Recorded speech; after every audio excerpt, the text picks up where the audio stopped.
The day the truth came out, the whole city of Abuja stopped breathing. Literally. Markets paused. KK riders slowed down. Even the ever-busy Woos Expressway felt like time itself had taken a deep breath and refused to exhale. Because nobody expected him. The man everyone called Nosa the Madman, the homeless wanderer people crossed the road to avoid, to walk into a bank wearing a suit that cost more than some people's cars, and claim ownership of a billion-naira inheritance. But that's the thing about destiny. It never arrives with noise, like it walks in quietly, until the moment it decides to roar. And on that day, destiny roared through the life of a man society had judged, mocked, ignored, and dismissed, never knowing they had been looking down on a king in disguise. The time it happened, the dry season sun was so harsh it looked angry at the world. Hawkers fanned themselves with newspapers. Mechanics wiped sweat off their foreheads, and at Burger Roundabout, people complained about the heat while moving on with their lives. Everyone except him. Nosa. To the world, he was that homeless man. He slept under the bridge and he carried a torn nylon bag. He talked to himself sometimes. He wore clothes so dusty they looked older than him. People avoided him like a curse. Children pointed at him. Drivers insulted him.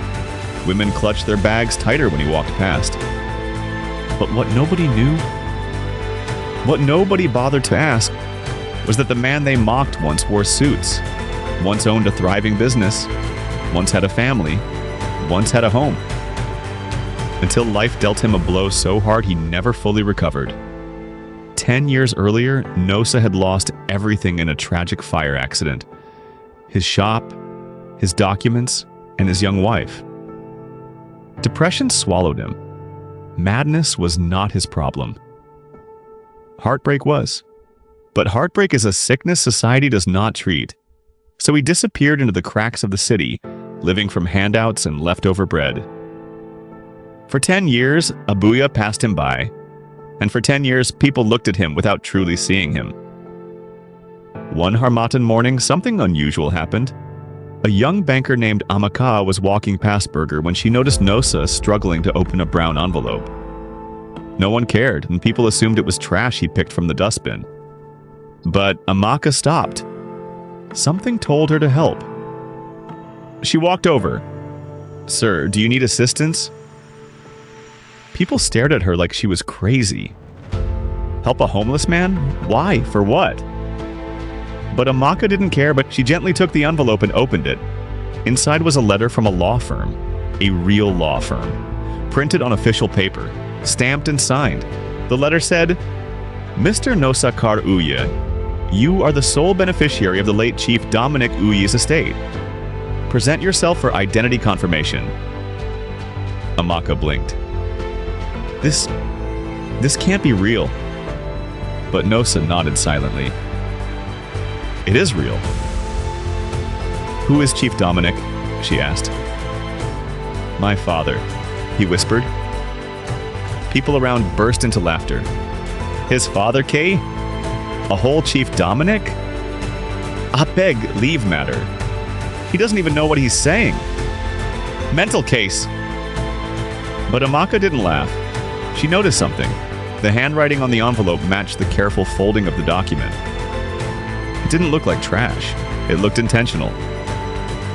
So she asked, "Sir, do you want us to go to the bank?" Nosa looked up. Something flickered in his eyes. Hope? Fear? Memory? "Yes," he said quietly. And that single yes changed everything. Amaka helped him clean up, bought him a new shirt, shaved his beard, and walked with him to the bank. People stared. Security guards whispered. Bankers rolled their eyes. A homeless man entering the bank? What nonsense was this? When they reached the counter, the customer service officer didn't even look at him. "Sir, this line is for customers." "He is a customer," Amaka said sharply. The officer smirked. "Madam, please carry this man outside before security escorts both of you." But Amaka held up the letter. The officer froze. He took the letter, read the seal, checked the signature. "Read the name," Nosakare Uyi, the same name as the multi-billionaire's obituary last month. The officer swallowed hard. I need to call the branch manager. Minutes later, the branch manager rushed out, sweating as if someone lit fire under him. Sir, the will recorded your name. We've been searching for you for weeks.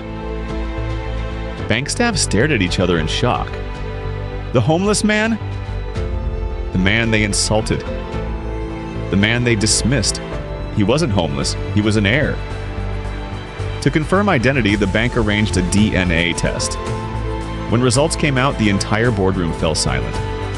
99.8% match.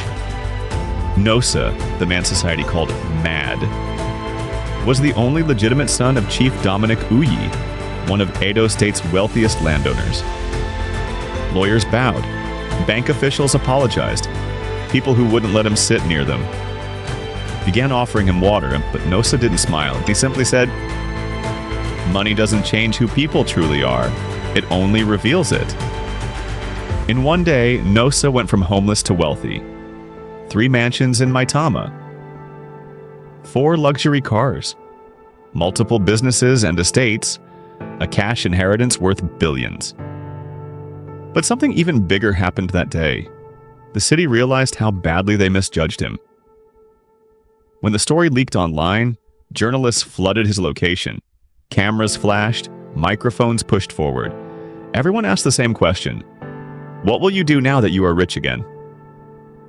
Nosa took a deep breath and said, I will use this inheritance to expose society's hypocrisy.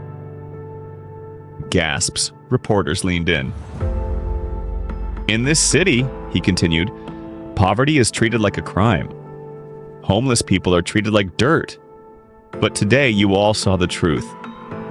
Beneath the dust is still a human being. His voice cracked. You judge me without knowing my story.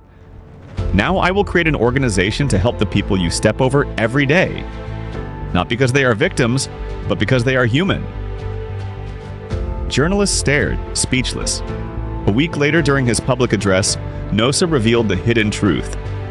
He wasn't mad. He wasn't mentally ill. He wasn't useless. He was grieving. I lost my family, my business, and my identity all in 1 week. I broke. But instead of helping me stand, society pushed me further down. His words cut through the crowd like a blade. People who once mocked him now cried.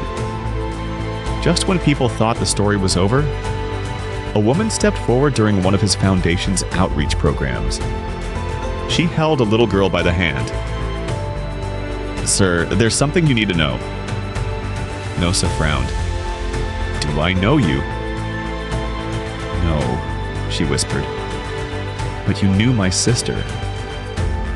She handed him a small envelope. Inside was a photograph. A younger Nosa, holding a newborn baby.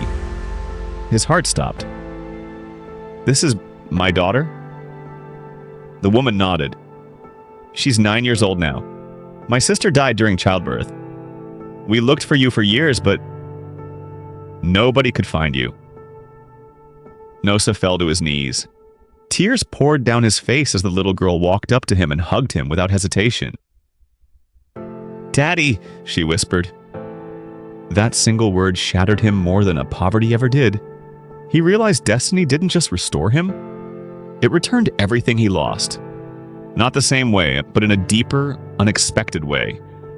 His story went viral. Schools studied it. Churches preached it. The government invited him to speak at national conferences, and every time he spoke, he repeated the same truth. Never look down on a person because of the situation you found them in. Life can change. And when it does, you will wish you treated people better. He continued, poverty is not a character flaw. Homelessness is not a curse.